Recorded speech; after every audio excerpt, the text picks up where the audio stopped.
Chers amis, bonjour à vous. Je vais vous raconter une sainte, Teresa de Calcutta, qui a été fêtée au début du mois de septembre. C'est une personne, oh oui, je connais, bon. Mais on ne connaît pas tout. Alors voici. Teresa de Calcutta est née le 26 août 1910. Elle est née à Skopje, ce qui était et ce qui est toujours l'Albanie. Et ses parents étaient d'une famille aisée. Elle a eu des frères, des sœurs, et on était éduqués dans la foi. Mais vraiment, à l'époque, comme aujourd'hui d'ailleurs, l'Albanie est sous. Il y a plus de musulmans qu'autre chose. Mais on s'entendait bien. Mais la particularité chez eux, c'est que les parents allaient donner aux pauvres. Et même, on invitait les pauvres à sa table. Et sa mère dit à Teresa,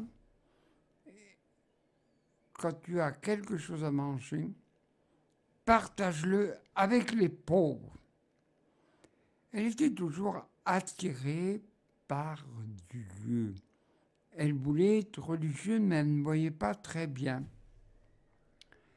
Je répète, ses parents l'ont éduquée dans la foi chrétienne et aussi l'ont éduquée à être attentive, à avoir une âme de compassion pour les pauvres. Et bien sûr, à un âge, la formation, elle était religieuse, elle était à Notre-Dame de Lorette, en Irlande, près de Dublin. Et là, elle a eu sa formation religieuse. Et ensuite, quand elle a eu sa formation, on l'envoya en Inde. Car la congrégation de Notre-Dame de Lorette, c'était des sœurs enseignantes. Et elle était là-bas. Et elle a pris le nom, comme tout religieux, le nom de Thérèse, car elle admirait beaucoup Thérèse de Lisieux, qui était canonisée en 1925. Et en 1939, elle fait les vœux définitifs enseignante, professeure de géographie, parce qu'en Inde, à cette époque et d'ailleurs comme aujourd'hui, il y a les familles très riches et la misère, je dis bien la misère. Il y a pauvreté, on a ce qu'il faut pour vivre, mais la misère, on n'a rien, mais vous verrez et vous entendrez au début ce qu'est la misère. D'ailleurs, Peggy, un grand poète de Orléans, disait comme ça, je fais une différence entre la misère et la pauvreté. Et en étant professeur de géographie, elle enseignait à des élèves de familles très aisées. Elle était aimée, estimée par ses élèves.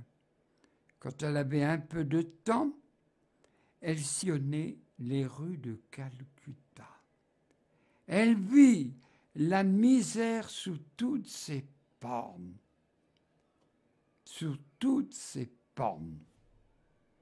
Je donne un exemple quand elle était religieuse à Notre-Dame de Lorette. Ne soyez pas choqués. C'est une autre civilisation que la nôtre européenne. Là-bas, la mort ne l'effrayait pas. Tandis que chez nous, c'est un peu normal. Effrayés de la mort. Effrayés chez nous. Mais eux, la mort, ça faisait partie d'une coutume. Et quand ils sillonnaient les rues de Calcutta, elle a vu un enfant. Elle va voir la maman. Mais votre enfant, qu'a-t-il? Les pieds breux. Mais pourquoi vous ne l'envoyez pas à l'hôpital? mais on m'a refusé. Teresa a montré une personne énergique, ce qui me sidère. Venez avec moi. Et le médecin dit, mais on a beaucoup de malades, on ne peut pas, c'est tout. Eh bien, je ne m'en irai pas que lorsque vous aurez soigné l'enfant. Bon, on va faire quelque chose, ma sœur. Le médecin fait ce qui était dans son compétence, mais cependant, l'enfant est tombé mort. Et petit à petit, elle voit se dessiner une autre appel.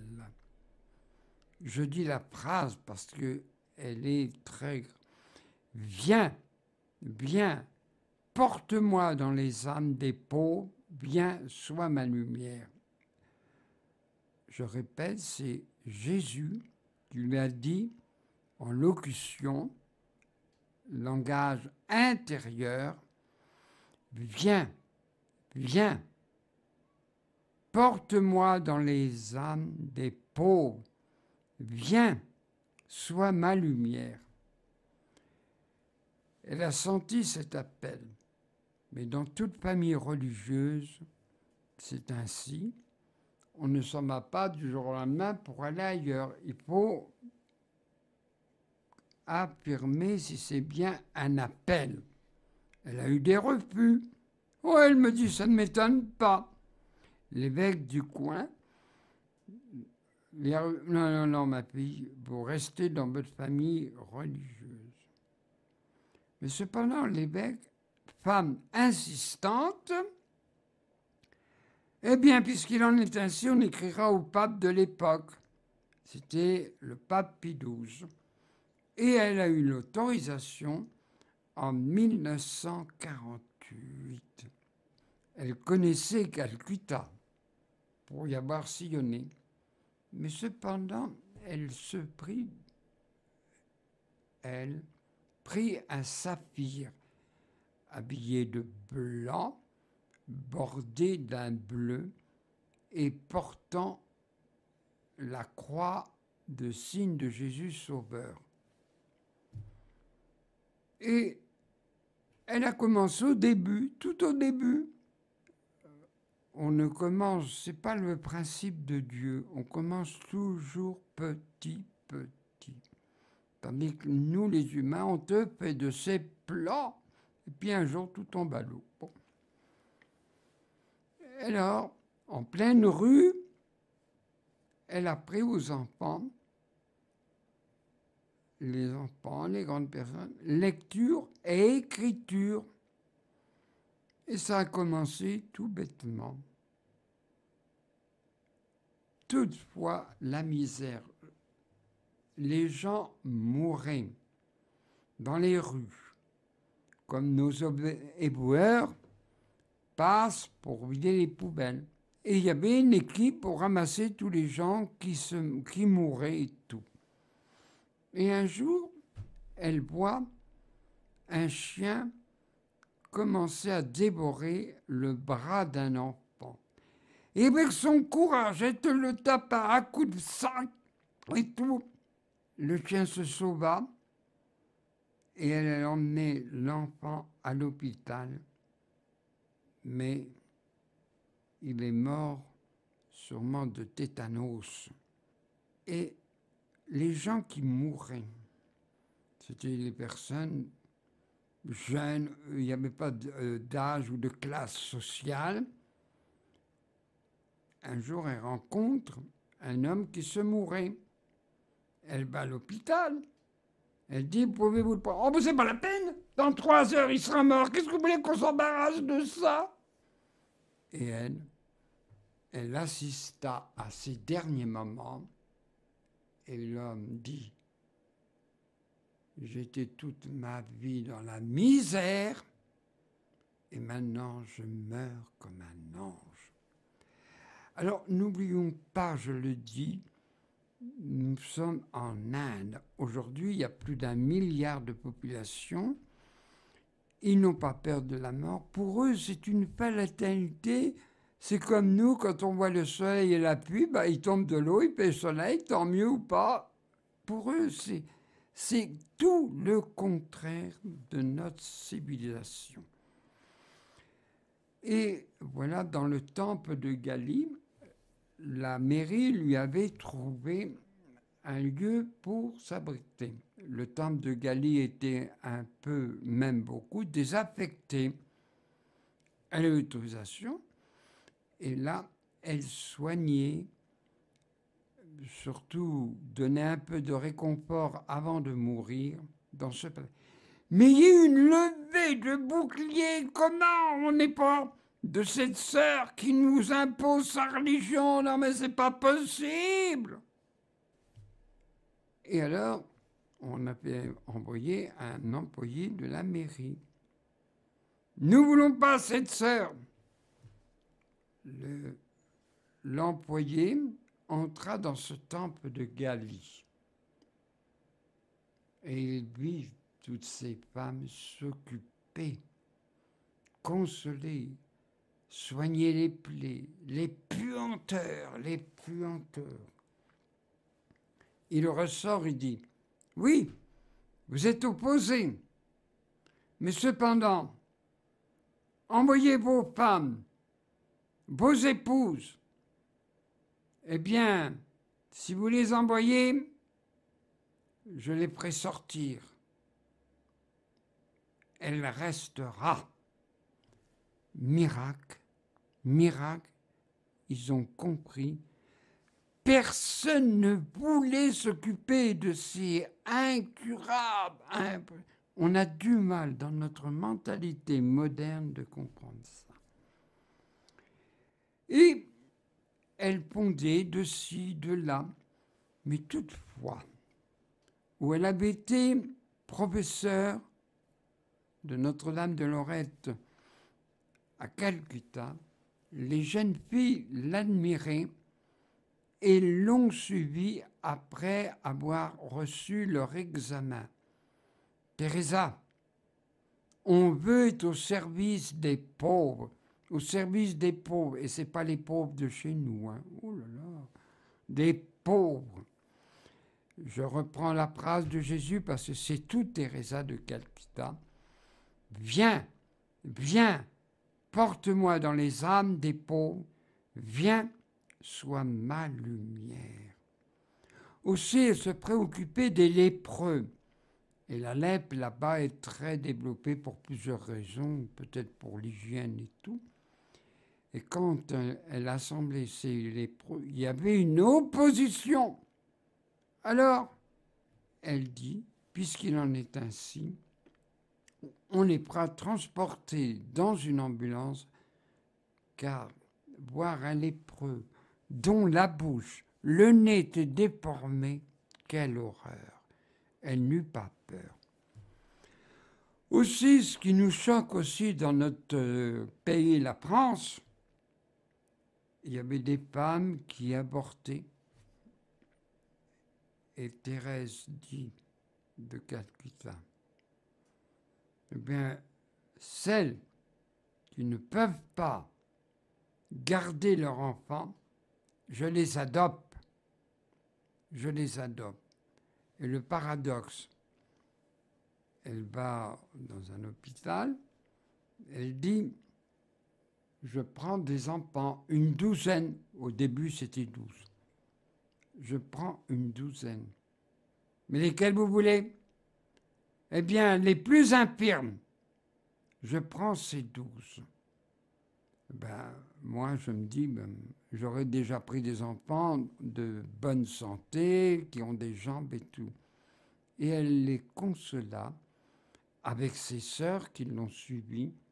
Elle dit, regardez, ce petit me tient la main. Alors, il n'avait pas de jambes et tout.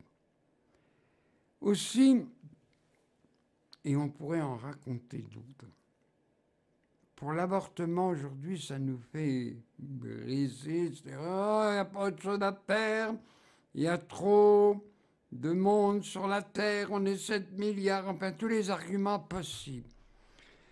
En 1979, ait reçu à Stockholm le prix de la paix. Comme tous les ans, on donne des prix littéraires, des prix de recherche scientifique, et elle était dans le prix de la paix. Elle a fait un discours assez long. Elle a dit, je ne dis qu'un résumé, l'avortement est aujourd'hui le plus grand destructeur de la paix. Qu'est-ce qui nous empêche, à vous et à moi, de nous entretuer les uns les autres? Ouh, mais ça n'a pas été comme ça facile. Ça n'a pas été facile. Elle a eu une critique épouvantable, une critique énorme. On lui dit, mais vous allez à contre-temps. Je tiens à dire pour les anciens que la loi de l'avortement en France a été votée 74-75. Mais il n'y a pas que chez nous. Il n'y a pas que chez nous. Je reprends cette phrase parce qu'aujourd'hui, elle est plus que d'actualité. L'avortement est aujourd'hui plus grand destructeur de la paix. Qu'est-ce qui nous empêche, à vous et à moi, de nous entretuer les uns les autres? Ce que l'on dit dans les termes politiques, la violence amène la violence. Et ça, de tous les siècles, ça a été reconnu. Mais aussi, ça s'est développé de partout.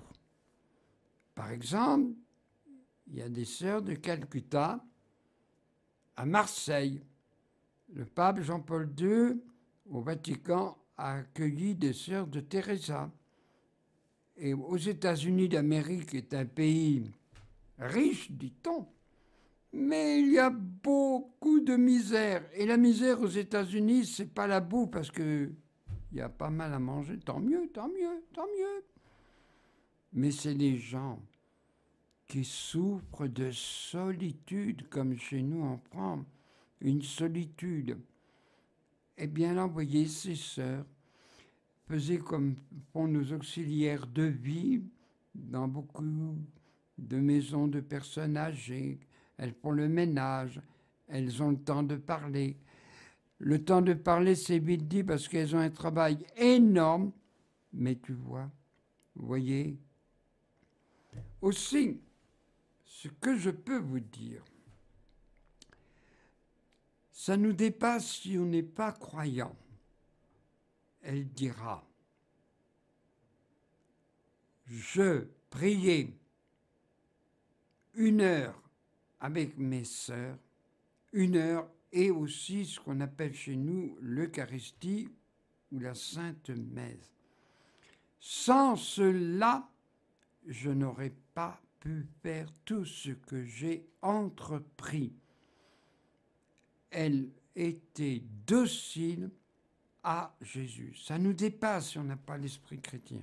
Mais je reprends la prière. Elle a eu une épreuve énorme qu'on a du mal à comprendre.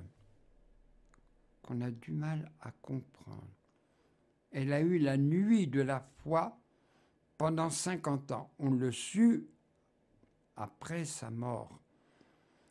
Et avoir la nuit de la foi, c'est-à-dire ne plus croire en Dieu, mais cependant, elle était toujours